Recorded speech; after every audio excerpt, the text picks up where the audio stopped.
What's up, everybody? Welcome back to another episode of Study Hall here on UFSU University. My name's Tam, and we have another buddy cast today. Who am I joined with today? You're joined with Tyler today. Tyler, how you doing, man? I'm doing all right. That's good to hear. Let me get into the spiel, and we'll jump into it. What Study Hall is for the unenrolled, as we take a bunch unoriginal is it's unoriginal. is we take a bunch of your guys' UFS topics as well as some of our own, and we sit down and we discuss them for your amusement, entertainment, and knowledge. A little bit of housekeeping. The only thing I want to talk about today is we have officially launched a TCG player. You can go out to tcgplayer.com. I'm not positive that we have a URL set up. If we do, it'll be in the description. If not, it won't be. And you can get some UFS singles out there. We are under the moniker of TCG University. So if you want a competing rate of cards / want to help support the show, that is a and don't want to do Patreon stuff, that is a fantastic way to help us out. So, Tyler, how has your week in UFS been? It's been pretty all right. Yeah? Yeah. It is about time to pull you out of the dredges of losersdom with this most recent set and get you playing games again. It's nice. I guess, yeah. I don't know if that's going to happen, but it's definitely nice to play some games again. You want to play games. I do. You want to play games. For the most part. And so, like, that's the important part. Is like I enjoy playing with you. I enjoy playing against you. I enjoy having a debate, a back and forth, a good old scrap, if they would. Yeah. This set has definitely like really motivated me, which is like really cool. So, what's the inspiration? What have you found? What are you enjoying playing?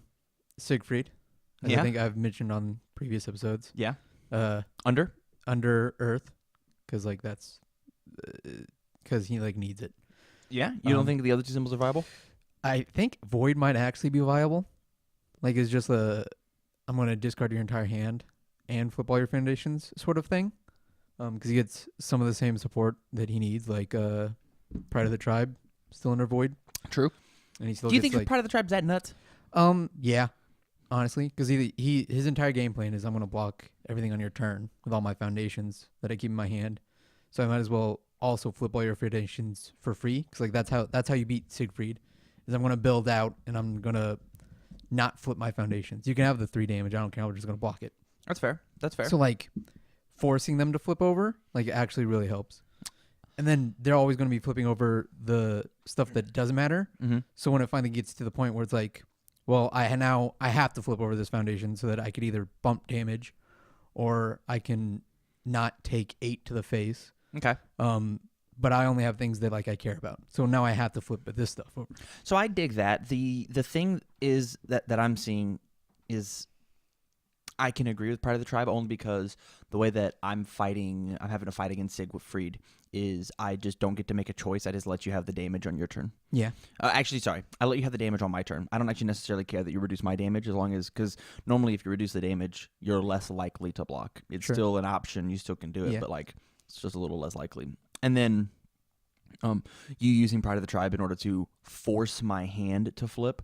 So like the cool thing about Siegfried and the reason I like his design so much is he puts your opponent into a choice. You get a Sophie's choice of do you want a resource later? You want a resource now, i.e. a foundation, or plus or minus damage. And I think that's really, really cool design. I love that design. I think choice design is really, really cool. I agree. Especially in UFS. Any other things? I'm currently just playing Jackie, just because I'm prepping up for this PTC that we're going to. By the time you guys hear this out on Patreon, patreon.com/UFS University, we have changed our URL. I should have mentioned that at the beginning. We will already be on our way / being in Atlanta. And so you'll hear about our review when we get back next week. Yep. My thing is that I've also built a Yoshimitsu deck. Okay. Because Siegfried's a lot of fun to play. But it's pretty lame, and Yoshimitsu just seemed fun as hell, and he absolutely is. Yeah, just I have 1 million cards in my hand. I have 1 million attacks in my hand.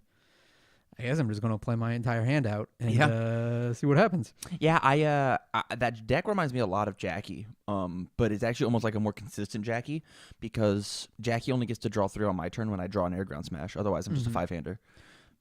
It's like I kind of agree with that, but like you draw 2 on every turn. You draw 2 on every turn, but like you gotta sort of there's some reads to it too. So like I can go into the turn being like, well, I'm facing Jackie. Well, she's gonna throw a 12 damage attack at me. I need to block something, and it has 6 speed. Well, let's hope this For top. free. Well, I have one block in my hand I have one high block in my hand. Let's hope this top card's a weapon card so that I don't have to commit everything out. Well, the thing about Yoshimitsu and the thing that like you're so stuck on is you can give the plus check to any time. Sure. Like then But I don't get more blocks after that. The draw to you don't get more blocks. That's what I'm worried about. Yeah. It's like, More well, blocks. I've every attack is plus 6 damage in Jackie, so not the getting fires or the cover fires or whatever. Sure. Like that just put another 6 damage attack in your hand. Yeah, it did. So like it doesn't matter that has whatever. That's fair. But yeah, I'm excited for the set. I think I've done just a little baby testing with Nightmare. I made a pretty garbage Nightmare deck. I was so focused on the double damage thing that I didn't really focus on the if blocked not blocked thing. Mm-hmm. And so my attacks just weren't scary enough under fire, and I was playing a mill deck without Punch and Judy. I think my deck would have just like been loads better if I just committed to Punch and Judy. Yeah. I think Punch and Judy Nightmare has legs, just because like you Punch and Judy a little bit. You Punch and Judy for the 3/3, and they block it, and you put it back in their hand, and you have another one with 3/3, and they have a card in their card pool, and you still get to use your effects of missile launcher or whatever. Yeah. From hell with a singular Punch and Judy on it is somebody's entire life. And then in addition to that, we didn't even play the Mitsurugi Foundation that says that you have to block this thing or my next one becomes unblockable. We didn't play that at all. Like there's a bunch of different options. And then Yoshimitsu has an attack under Chaos that says if you don't block it, I draw 3 by discarding a momentum. Yeah. Yeah. And so like there's a lot of playing around with this if draw then draw, if blocked not blocked type of thing that I could be doing. And then besides that, I just want to play Zhang Hua. Yeah. I think she's gonna be nuts. She might be who I play for Worlds in singles if I get to go. If not, maybe Jackie. If not, maybe Jet. If not, maybe Jetta. If not, maybe someone else. Yeah, whatever water character. Probably going to be a water character. Yeah, I'm enamored with the symbol right now. I think it's the best symbol in the game, which we're certainly going to get to. Right. Any last minute thoughts of this past week? No. James built some decks. He built some community wanted decks, and that's what's important. They're not that great, but he built them. Yeah. He built them. I mean, somebody's got to do it, I guess. So, topic 1 of this buddy cast is I want to talk about symbol spread. I want to talk about the symbol spread that has happened over the past, I believe it was 3 events. We can actually do quick math. 3, 4, 5, 6, 7. Yes. I saw you looking at 3 lists, so I'm going to say yes. I have 25 numbers on this, so maybe I messed up somewhere. Maybe one of them had a diversity in there. But top 8 for 3 lists would be whatever. Maybe 24, so yeah, I guess. Yeah. So we're going to go through, and I think my numbers might be off by 1, but I think the point is still made. I want to talk about what symbols have topped, and from this symbol topping. Did I do my math wrong, like for real? 1, 2, 3, 4, 5, 6, 7, 8, 9, 10. I did not do my math wrong. I miscounted. Okay, we're good. So I guess you technically did your math wrong. I did my math wrong the time that didn't matter. So I want to talk about what symbols have topped. We're not going to talk about characters, although we can. Tyler did just look at me as we went through and did all of this. But the only symbols that have topped are all fire, water, evil, air, life, good, void, earth, and order. The only symbols that have topped. Well, like chaos is not on this list. What are the symbols on all this? 1, 2, 3, 4, 7, 8, 9, 10. What's the other symbol? Good. No, good's there. Air, evil, water, chaos. God, if only there was a if site only we could use to look this up. I already have it pulled up. I just didn't want to use it. Death, right? Yeah, death. That's actually death is the answer. Pretty surprising. Death has not topped. I guess. Yeah, death and chaos. Death and chaos are the only 2 symbols that have not topped. All for 3. Fire has 4 tops. Water has 4 tops. Evil has 5 tops. Air has 1. Life has 2. Good has 1. Void has 1. Earth has 2. Order has 1. And because it is a PTC level, there is not a bunch of diversity, and so we don't have those numbers. But what does this list tell you about the current health of the game? Well, it confirms your thoughts that water's.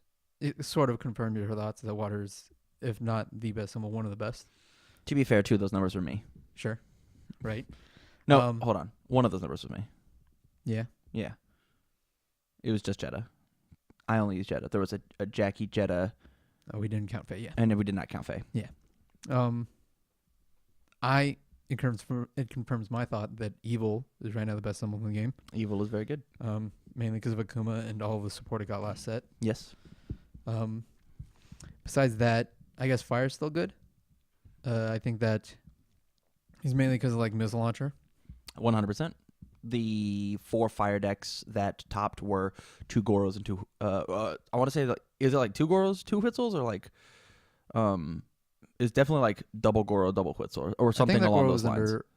There's been a bunch of Goros. A Goro has topped every single event, and Whitzel has topped the last 2. Yeah. And so I think what this actually says is that every symbol is viable. Asterisks. I just don't think there's been a death deck that has come out, and I still think Chaos is not good enough. So what it makes me think is that we have these really good symbols, and then I want to say that you can't have every deck in tops just be those symbols because they don't necessarily combat themselves that well.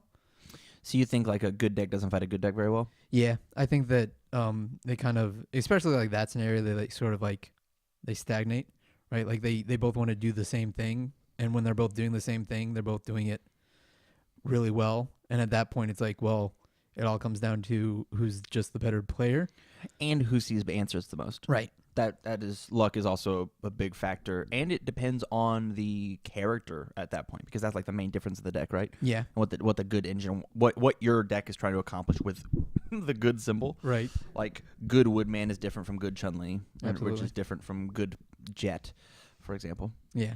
So like, we can't have all. I mean, and there's still like a lot of characters with these symbols in tops, but the other stuff is just like, well, one character got it in. Like this order deck was a Gil. Like we never expected that. Like that we'd expect it to be all or life. Yeah. Which is life is one of the ones that is in the top 4 that has more than the other ones, but that's not saying much because it's all one. Those 2 life decks, do you remember what they were? No. Keith Disborough and Anacris. Okay. Both mill decks. Absolutely. So they were just playing the same deck. Same deck. Not trying to diminish anybody's results, but they're both playing just a mill deck. Which does that mean that life doesn't have any place besides being mill? Maybe currently, yeah. Maybe that changes when the Soul Calibur comes out. I definitely think it changes then. But with the way that current sets are going, yeah, I definitely think so. So let's talk about the one-ofs. We've got Air, Good, Void, Order. Mm-hmm. Do any of these surprise you? I mean, I want to say yes, only because they're not evil in water. Well, diversity. Like air. Well, I'll say air definitely surprises me. Like air, I don't think has been very good for a while. That air deck was a flash deck, which we just got a bunch of support with Gold Raptor. Yeah. And so I think Air can easily make a comeback. I think people are just like not wanting to put the time into Raptor. Right. And at the same time, I also just think Raptor might just be better under Death. Like there's a toss up there, and Death was not represented on this list at all. Yeah. I'm actually a little bit surprised that Good isn't higher up. Really? Yeah, I just think Good is it's so strong defensively that I think I'm surprised that more people aren't. I guess all might just be stronger defensively then at this point. Maybe. So, like, what are the all decks at the top? One was Jackie. Cassie. Cassie. Yeah. I can go back and look, but Cassie for sure. I want to say it was J. Talbane, and then it might have been another Cassie. I can look it up real quick as you keep talking. Because I actually kind of disagree with what you're saying about Good. I think right now it's just easier. It's just easier to play an aggressive deck. When you look at Evil, when you look at Fire, when you look at, I think All is an aggressive deck. I think the way that Cassie, you look at even J. Talbane and Cassie, all they do is just throw big numbers on stuff. That's not blocking. I guess. Yeah. They've got one or two defensive keys, but like I'd argue that Cassie has more than one or two. Like I think she's a very defensive character. I think the only defense that she really has is good skill, as well as the free build and making sure that her checks happen, as well as Shadow Inheritance. I think those are the only things that keep Cassie alive. I mean, I think that's quite a lot. But okay, so that's consistent, but it's not 1,000 good pieces. Like 1,000 pieces like good has. We just had. Oh, don't do that to me. Oh, it definitely dropped me up to the top. Yeah, I feel like All, Fire, Evil are those hyper aggressive sets, and I think the defensive symbol that's doing well is just Water. I think that's of the four that have accrued more than 2 tops. All, Fire, Evil, they're aggressive, and Water is the defensive symbol. Okay, I'll agree to that. I think Evil has a way to be defensive depending on the character that you front, because like Vega doesn't want to be hyper aggressive, but Akuma does. Yeah, but then Akuma can also be very defensive. Akuma certainly can be defensive. When he wants to. Yeah. I think the last All symbol was Ed 9, right? That's what it looks like. Stink ass. No, Genemy Terrorist. It's that was under Void. Yeah. Dang. We were hoping. Is another Cassie. Okay, so yeah, it is just Cassie. Is Cassie and J. Talbane. Right. Which is aggressive. Sure. Yeah. I mean, I still think Cassie's defensive. You think Cassie Cage is a defensive deck? Yeah. Huh. I mean, like she pumps a lot of big numbers, but like I think she more than anybody gets to manipulate Shadow Inheritance. Oh, totally. So like, and then that card is just insanely defensive. Yeah. So like that's the reason why I think she's a defensive character. Is because she can block a whole lot, and then she gets to choose how she's gonna block too. So there's that, and then there's like Shadow Inheritance is just such a good singular piece inside of Cassie. That, and when you look at Jeremy Ray's deck, he was riding off the back of Shadow Inheritance and then Telekinetic Mastery the whole weekend. Right. Which those are like the only 2 defensive pieces that he really had in his deck. Everything else helped him get to his game plan of how can I pump stats. And then when I accidentally didn't kill you, survive on the backswing. Sure. I think it's a little surprising that Void's on this list, and Void was the Ed 9 deck that we just talked about. I don't think Void's very strong right now. I don't think Void's discard mechanic almost worked better under just different symbols. Like, cards that have the Void symbol can just like jump into other characters. Yeah. Like, I think the big ones right now are Evil and Water. Maybe not Water. I was just thinking of Sub-Zero, but because he has that one foundation. Well, Sub-Zero doesn't actually. Sub-Zero's not very good. I was just thinking of his foundation. I think Reptile might just be the best Void character. He is, which is what he was playing under Water. Okay. The Void version and the Water version are just really different. Yeah. Which is like really cool because like whatever. I think this list is really, really interesting, and I'm excited to see this weekend because it's going to be I believe the last event. When's Soul Calibur coming out? 1st of April? I think like April 3rd, yeah. Okay, so if it's the 1st of April, then Atlanta will be the second last event that will have Street Fighter vs. Darkstalkers being the most current set, and we can come back and reevaluate this list. Yeah. And see how the symbol spread is shaking up. I mean, I still think it'll be around the same. Maybe there are 4 death decks and 4 chaos decks that go in top. I hope not, because I'm playing a water deck. But like maybe that's what happens with the symbol spread, and that's how it all shakes up. You know? Sure. Yeah. Yeah. Any last minute thoughts on symbol spreads from the past PTCs? No.